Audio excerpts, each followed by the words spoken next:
Welcome to Ratsadahan with Kuya Ver. Mga enforcer na naging ignorante sa pagpapatupad ng batas sa Ratsadahang away tsinelas, matututo na ba? Kaugnay ito sa pinagmulang away tsinelas na naging trending sa social media kung saan naganap ang digmaang Colonel Busita at Colonel Nebriha.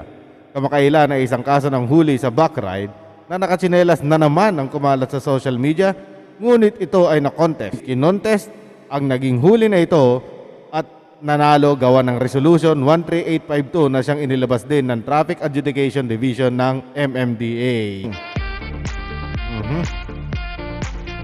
Bago ang lahat, konting recap tayo sa mga naging sequence of event sa naging issue sa away tsinelas na pinaninindigan po ng ilang enforcers at leaders nito na tama ang pagkakahuli ng angkas na katsinelas. Sa recap ng istorya ay malalaman natin ang kabuang nangyari. Umpisahan natin sa video ni Colonel Busita na kinompronta ang MMDA traffic enforcer sa maling huli sa rider na may backride na nakatsinelas. Play natin. Sasabihin ko sa'yo, ipinagbabawal na nakatsinelas sa rider, sa nagmamaneho. Sa angkas, hindi. Wala pa ako nakikita ang sir, na meron Yun ay iniisip mo lang na labag sa batas yun. kasi sir, ang inisip ko sir, kasi hindi rin safe sa passenger sa backride.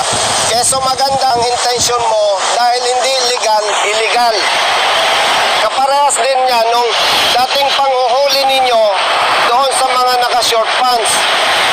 Ipinatigil natin yan kasi magandang intensyon ng nag-utos sa inyo pero illegal. Ikaw naman kapatid, huwag kang magpapatupad ng bagay na hindi sinasabi ng batas o ng ordinance. Napanood po natin dito sang-ayon ako sa sinasabi ni Colonel Busita na maayos ang intensyon pero wala sa batas ang panghuhuli at illegal nga ito. May kasabihan kasi ang mga karamihan sa attorney na there is no crime if there is no law punishing it. Ipapaliwanag natin yan unti-unti sa pamamagitan ng statutory construction ng batas. Dahil sa video na yan, agad namang nagbigay pahayag si Colonel Bong Nebriha ng MMDA.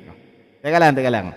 Ano ba ang pwedeng itawag ko sa iyo, Sir Colonel Bong Nebriha? Traffic Chief ba?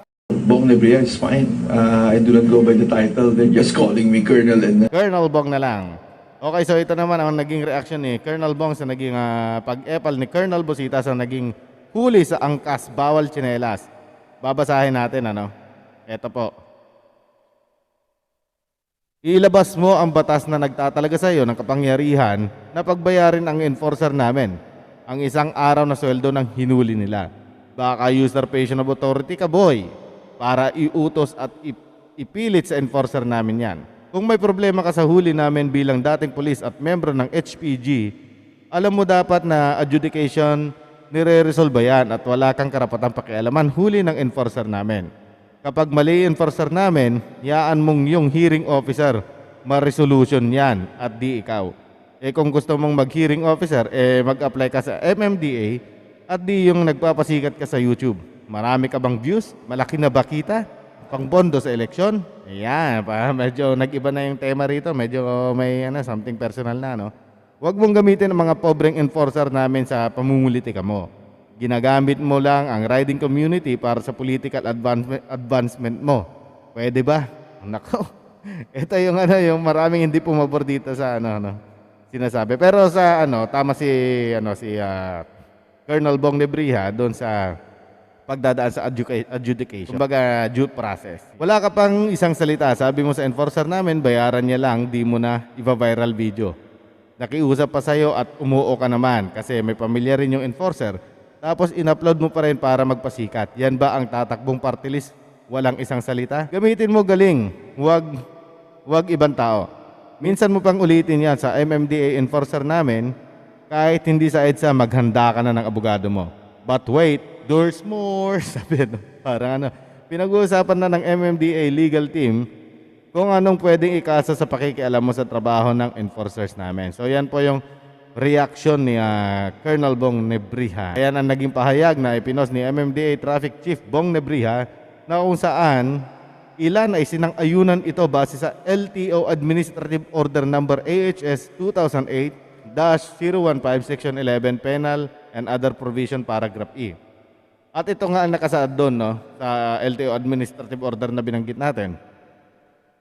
for wearing of flip-flops, sandals, slippers, or being rare-footed while operating motorcycle or scooter on a road or highway, a fine of 500 pesos for the first offense, 700 pesos for the second offense, and a fine of 1,000 pesos and revocation of driver's license for the third offense. Okay, take note nyo yung while operating motorcycle or scooter. Yan. So, sino-sino nga ba ang nagbigay pahayag ng pagsuporta na dapat hinuhuli ang angkas na nakatsinelas o sinasabing bawal ito in relation to LTO Administrative Order number AHS 2008-015 Section 11 Paragraph E of Penal and Other Provision. Unang nagbigay pahayag at pagsuporta dito ay si DOTR Consultant Engineer Alberto Swansing na dating LTO Chief. Ito ang video ng kanyang panayam ng DZBB. Yung rider, which is yung nagmamaneho direktamente ng motorsiklo, at yung pillion rider, yan pillion rider, yan yung nakasakay sa likod. Ang tawag dyan ang term na tawag dyan is pillion rider kasi yung upuan sa likod it's called the pillion. Napag-pillion kasi naalala ko yung mga nangangabayo, di ba? Yung upuan yung saddle, yung nasa likod yun na parang may mga unan doon na malaking unan doon gamit yun ang pillion Yan ang pillion. So yung pillion rider is also considered operating the motor vehicle. Active sila no?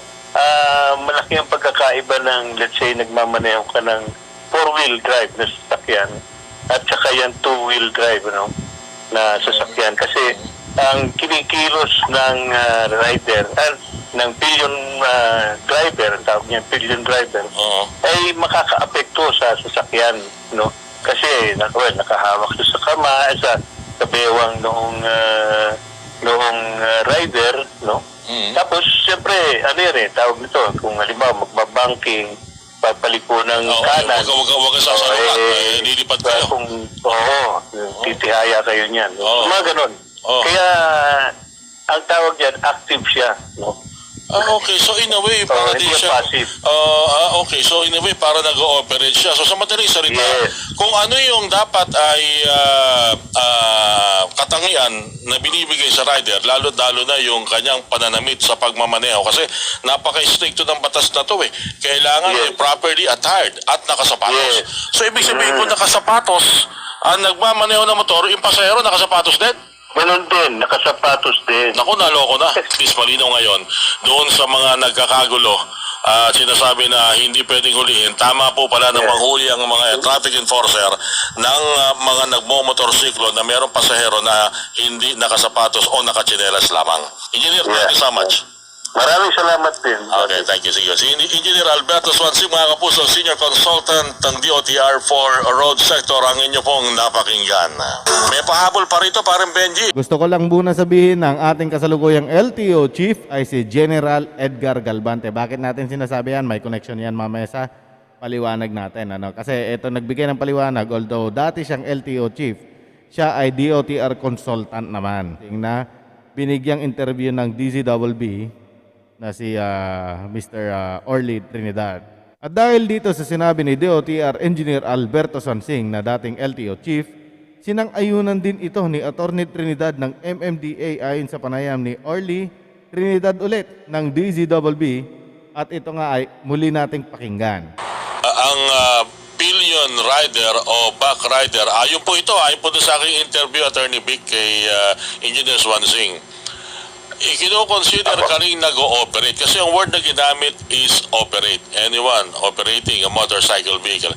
Kaya hindi nila nilagyan ng definite na driver o driver and rider. Ang nilagay daw nila is operate dahil kino-consider kayo nag-ooperate at ang binalangkas daw po na administrative order na yon ay kasama yung grupo ng mga matitinong mga rider matitino po, hindi raw po mga kamote rider, mga matitinong grupo ng mga motorcycle rider ang kasama nila sa pagbalangkas at paghahanap ng definition doon sa batas na yon. So lumalabas, tama po yung huli, Attorney Vic. Ano po ang paano po magiging ano po ang naging desisyon ngayon na pamunuan po ng MMDA tungkol po doon? Tama po 'yun na nag-agree po kami sa LTO sa interpretation nila doon sa word na operating motorcycle. Dahil nga po kung ikaw po ay back rider, may foot rest ka, hindi ko pwedeng kumontra doon sa gilid ng ng rider mo, ng driver mo. So you're technically operating also the vehicle. Masisira po yung balance eh.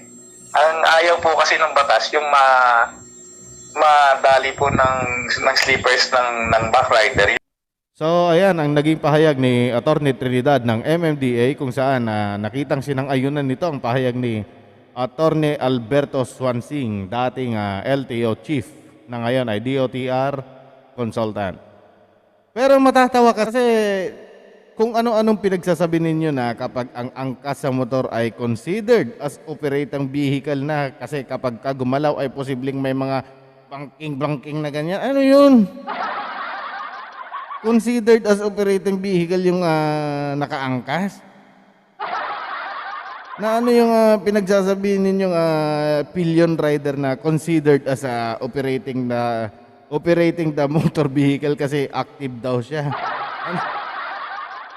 At malaki daw kasi yung pagkakaiba ng nagmamaneho ka ng four-wheel drive at saka yung two-wheel drive, dahil yung kinikilos daw ng pillion driver na kung saan ang angkas ay nakahawak nga sa baywang ng driver or rider, at binigyang halimbawa pa ito na kapag magbanking-banking papalit ko titihayan na lang daw.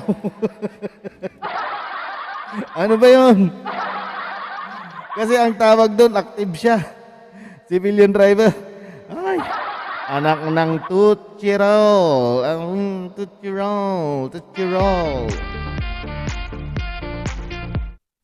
Ayan kasi binigyan nyo ng malaking pagkakaiba ang pagmamaneho ng four-wheel drive. Kumpara sa pagmamaneho ng two-wheel drive. Two-wheel drive. Brum, brum, brum, brum. Pero ang pagkakaiba ng nakahawak sa manubela, nagko-control ng speed ng motor vehicle, depende sa bilis ng takbo o bagal nito. Pagkakaiba na may control sa ilaw at mga accessories ng motor vehicle such as motorcycle and scooter. Di ba? Sa kabuuan, may control o hawak sa pagpapatakbo. Okay? Sa may hawak o control sa manibela. Sa may control o hawak sa mga ilaw nito. Pero dito sa pagkakaiba o kaibahan ng nakahawak sa baywang ay hindi nyo nakita o na-analyze yun. Anong klase yan? So considered as operating motor vehicle ba yun? Nakahawak ka sa baywang, halimbawa ako yung sakay tapos kinokontrol ko ba yung manibela? Hindi ganun yun. Okay? Idadagdag na lang natin yung sa mga for safety reason sa riding natin. Pero hindi ibig sabihin nun na na nagko-control tayo ng nagbibigay tayo ng set in motion, kumbaga, hindi ba? Kasi ano nga ba ang sinasabing operating vehicle? Kapag traffic rules, kaya nga kahit saan ka magpunta ay isa halos sa mga traffic signs na makikita when it comes to international standards. Kaya nga mayroon ding international driving license na tinatawag din. Ngayon, ang punto ko dito, kapag operating motor vehicle ay ibig sabihin nito ay yung gagawa o magbibigay ng set in motion sa motor vehicle. Motorcycle man yan o scooter. Yung magiging operator ka ng motor vehicle na magmamanipula ng control sa manibela. Ibig sabihin driver ka. Sa engine velocity nito, mabagal man o mabilis, yung mga ganyan sa takbo niyan. Control sa mga ilaw at iba pang accessories nito. Yun ang ibig sabihin para sa akin. Yan. Hindi yung back ride mo parang... Ulitin ko.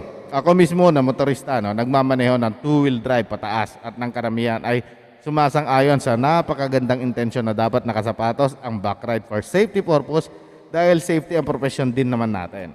Pero pagdating sa usapang panguhuli ng mga tolonges na enforcers na nakatsinelas na back ride kung saan may penalty ito, ay hindi rin ako sang-ayon dahil hindi maliwanag na nakasaad sa LTO Administrative Order Number AHS, uulitin ko 2008-015, Section 11, Penal and Other Provision, Paragraph A. Ang ginawang batas na iyan, at ito nga ang bibigyang komento ng ating magaling na si Attorney Garrett. Pasok. Iba yan. Kay Idol Rapi yan eh. Sa Attorney Garrett naman ang nasabi natin. Okay, ito ay si Attorney Rani na magaling ding attorney. Okay, attorney, pasok. Sabihin mo at ipaliwanag mo ang kanina ay nababanggit nating statutory construction ayon sa pagpapatupad ng batas. Itong landmark case na ito, no, GR number L2873 na linabas noong unang panahon pa, February 28, 1950, no. Ito kasi ang isa sa mga sinusunod sa statutory construction kung paano i-interpret ang isang batas. Ito, tignan nyo. Criminal and penal statutes must be strictly construed, that is, they cannot be enlarged or extended by intendment, implication, or by any equitable considerations. Ano ho kasi ang nangyari dito? Actually, we resolved it instantaneously na noon pa eh. Pero syempre, kailangan natin na ang magsabi mismo ay yung LTO kasi sila nga yung gumawa ng executive order na ito. Ano ibig sabihin? Hindi mo pwedeng palawigin o palakihin, hindi mo pwedeng extend o pahabain, no? Kung ano yung intention ng batas, sasabihin mo ito kasi yung intention ng batas, kailangan nating pahabain ito according to its intention, no? Hindi pwede 'yon. Especially penal laws. Kasi ang penal laws, mga kabatas natin, dapat express yan. No? Dapat sinasabi. Pag sinabi na backride ka, tapos kailangan talaga ang masusunod. Pero kapag kahit malabo lang yung interpretation, ibig sabihin, kahit vague o kaya subject to many interpretations, no, hindi pa rin mag-a-apply yan doon sa mape-penalize ang isang tao. Sabi niya, in other words, the language cannot be enlarged beyond the ordinary meaning of its terms. Ano bang usapan dito na terminology noon, no? Operating a motor vehicle. Kasi sinabi noon kasi na dapat yung pag ikaw ay nag-ooperate ng isang motor vehicle, dapat nakasapatos ka. Diba? Dapat closed yung sapatos mo. Pero syempre, mga kabatas natin, ang ginagamit kasi ng mga iba na terminology, backrider. So sinasabi nila rider pa rin. Diba? Pero hindi naman kasi backrider yung ginamit na terminology ng batas. So doon pa lang mali na yung inyong argumento kapag ikaw ay gumagamit ng ibang terminology bukod doon sa terminology na ginamit ng batas. Bakit? Siyempre, bawat terminology ay importante. Kasi nga, yung definition ng terminology na yan ay pwedeng magbago depende sa gagamitin mong salita. Diba? Sabi niya, in order to carry into effect the general purpose for which the statute was enacted. Diba? Only those persons, offenses, and penalties clearly included. Diba? Clearly included. Dapat maliwanag pa sa tirik na araw. Kapag hindi kasali, no? Hindi maliwanag. No? Ito, pwede kasing sabihin ng iba, kasalian, pero pag hindi clear, diba? Hindi clear, hindi pa rin pwede.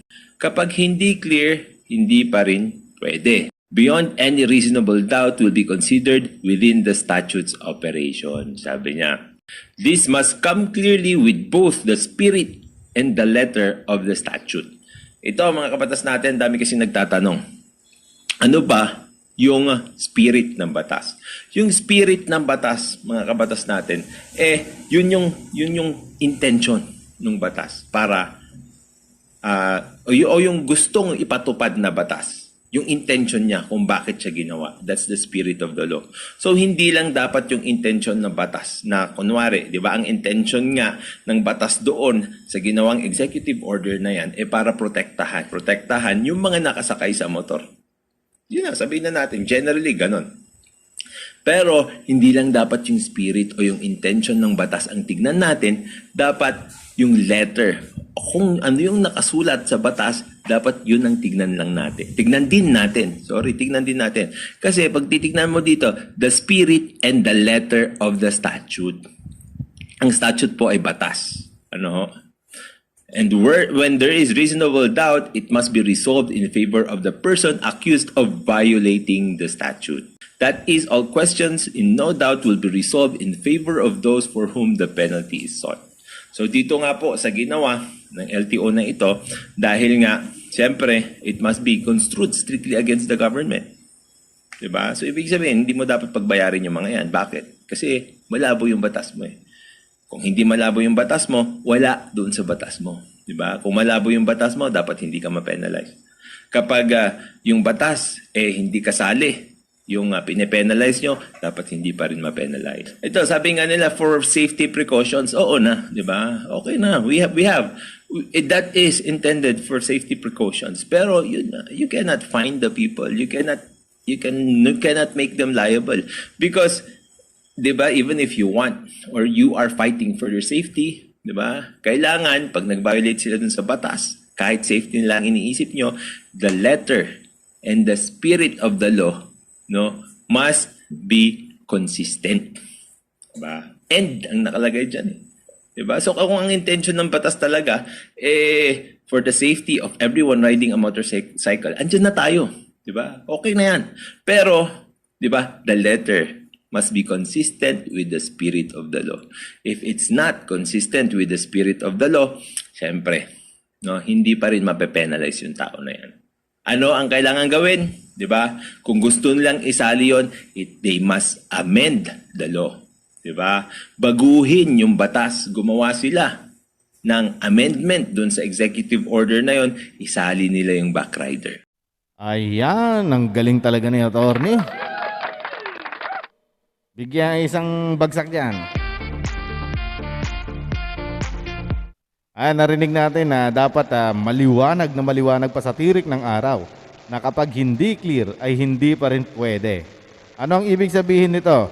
Sa salitang ginagamit na operating motor vehicle or operating motorcycle or scooter kumpara sa terminology ng salitang backride kung saan pinatutunguhan nito ang angkas mo sa motorsiklo, hindi nabanggit sa LTO Administrative Order AHS 2008 015 Section 11 Paragraph E. Paulit-ulit natin sinasabi yan para magkaintindihan. Ang backride na salita. So ano ang kailangan gawin ng LTO? Una, ipaliwanag nila ito ayon sa interpretasyon nila mismo. Kaya't nabanggit natin kanina si Engineer Galbante, ang kasalukuyang LTO Chief, at hindi si Engineer Sonsing na DOTR Consultant.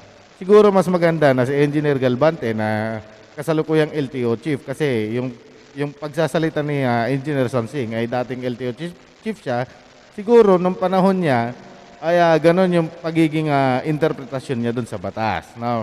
So kung magpapahayag siya sa mga pagkakataon na yan, ay maraming susunod pa lalo. Pangalawa, dapat na amyendahan ito na kailangang maisama ang backride sa mga dress code na kailangang gawin upang hindi magdulot ng kaguluhan sa karamihan, lalo na sa mga enforcers at leader nila sapagkat magdudulot ito ng malaking perwisyo sa motorista dahil sa maling huli. Imagine kasi ito if in case magkaroon ka ng maling huli, if in case lang, maling huli dahil sa maling pagpapatupad ng batas, ano man ang sinasabing violations kapag mali ito, magkaka-record ka ng violations na nakataya ang lisensya mo rito. Yung pangalan mo. Marka na yun sa'yo. Masasayang ang oras na dapat nagtatrabaho ka at kumikita. Nakataya. At masasayang ang ilang kilong bigas at ulam na pwedeng mabili doon sa babayarang maling huli na sa sinasabing violations dahil nagkaroon ka na ng penalty. Imaginein mo yun? Hindi ba? Alam nyo kasi hindi naman kasi engot ang mga motorista. Yan, hindi naman engot. Pero may ilan din. May kamote rider nga di ba? Aminado tayo doon. Aminado lahat doon. May kamote rider. Ibig sabihin kasi, kapag maliwanag na isinama at ginamit ang salitang backride ay napakadaling unawain kapag nakasad ito sa LTO Administrative Order na ginagawa nila or nagawa, Pero kahit wala yan, nauunawaan naman ng karamihan. Kaya nga may nagko-contest na maling huli ito dahil ibig sabihin maayos ang pag-interpret nila, pang-uunawa sa nakasaad na batas. So kahit wala yung backride na salita doon, maayos yung paniniwala nila at yung pag-unawa at pag-iintindi nila. Yan. At syempre, ganoon din sa mga enforcers na may mga tulongis din, engs-engs din na naihahalo sa mas nakakaraming mga hindi naman engs-engs or tulongis. Kumbaga sila yung maayos. Yung mga hindi karamihan, yung mga naihahalo lang sa kanila, Mas maraming maayos. Kasi kung tutusin ano, mas marami ang enforcers pa rin na hindi nanguhuli nitong nakatsinelas na backride. Sa totoo lang. Sa totoo lang. Yung mga nagbibigay ng maling huli kung saan malaking perwisyo sa motorista ito, katulad ng nasabi natin kanina, ay sila ay yung mga tulungis na kung saan dinadala ang nakasaad na batas sa kung saan-saan. Yan. Para sa karamihan, maliwanag ang batas. Kaso mali lamang ang interpretasyon at pag-iintindi o pang-unawa ng ilan. Ano ba yan? Lalo na kung may mga ilan na nasa mataas na posisyon ang magsasabing tama ang ginagawang panguhuli ng violations na kung saan may penalty dito ay magiging contributing factors ito sa mga enforcers sa batas trapiko sa lansangan, sa kalsada, upang sundin ang inaakalang tama dahil sinasabi ng mas nakakataas na kanila, no? Ngunit ito pala ay sadyang malaking kamalian kapag iaayon na or ibabase mismo sa batas.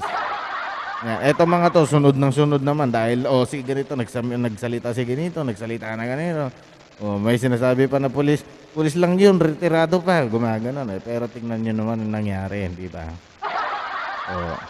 Kaya nga maraming hindi pabor dito, lalo na sa personalidad ni Colonel Busita na tumutulong sa mga motorista, riders o mga drivers natin pagdating sa maling huli. At least dito si Colonel Busita, nag-focus lang siya pagdating sa batas mga traffic sa mga regulations pagdating sa ganito. Kasi although pulis siya, marami siyang mga expertise pagdating sa larangan ng pulis Pero bago siya nag-retire, masasabi mo na may experience siya pagdating sa mga traffic rules and regulation, lalo na sa pag-implementation nito kasi naging HPG siya Nandoon, naging team leader din siya.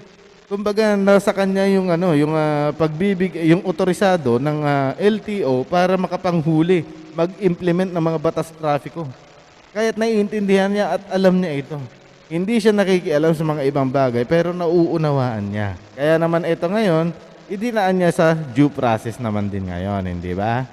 Yan. So, kinuha niya, in-honor pa rin niya yung sinasabi niya or comment ni Colonel Nebriha na at least may due process. At alam din naman niya yon. Pero tama rin yung ginawa niya na pagsita sa mga maling huli. Kasi alam niya yon. Alam niya pa rin yung ginagawa niya. Alright? Kaya naman tignan ninyo halimbawa sa naging huli nitong isa pero naipanalo nila, Ito yung nag-contest mismo sila sa Traffic Adjudication Division mismo ng MMDA. Lumalabas dito na MMDA versus MMDA din. Kasi syempre traffic Traffic Adjudication Division ng MMDA. At dito nga naipanalo nila na hindi dapat huliin ang backride na nakatsinelas. Although maganda ang intensyon, pero hindi nga naaayon sa batas. Kaya't lumabas itong Resolution 13852 na gawa rin at inilabas nga ng MMDA. Dahil dito, tinuldukan ni Colonel Busita na hindi tama na huliin ang nakatsinelas na backride. Yan, tinuldukan. Hindi tuldok. Hanggat hindi kasi ito maliwanag na isinasaad ng batas sa pamamagitan ng pag-amyenda rito. Yan, panoorin natin ang video ng maling huli na bawal ang angkas tsinelas kung saan kinontes ni Colonel Busita ito at ng driver na nahuli. Ito, panoorin natin. Meron mga karapatan mag-complain.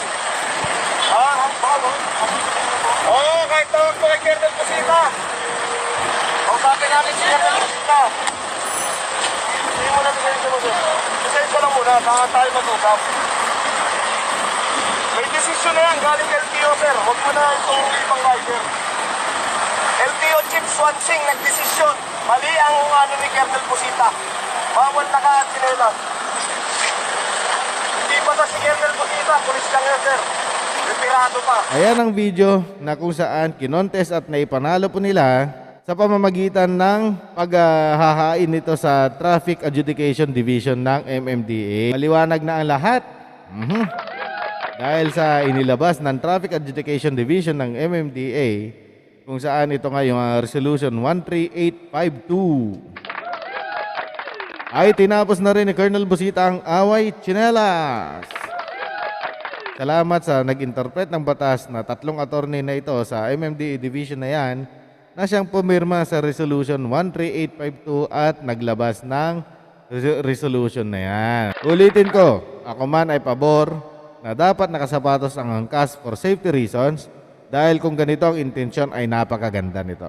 Pero ang problema, wala pa sa batas. Okay, na-expand lang ng ilan ito sa maling pagbibigay ng interpretasyon sa nakasaad sa batas kung saan nagdulot ito ng kaguluhan at kaperwisyuhan dahil ito ang nagamit at naging pamantayan ng ilang talonges na enforcers na siyang nagbibigay ng maling huli. Samantalang kung tutusin, pwede mo nang gamitin yung common sense dito. Sa totoo lang, ano. So, adios.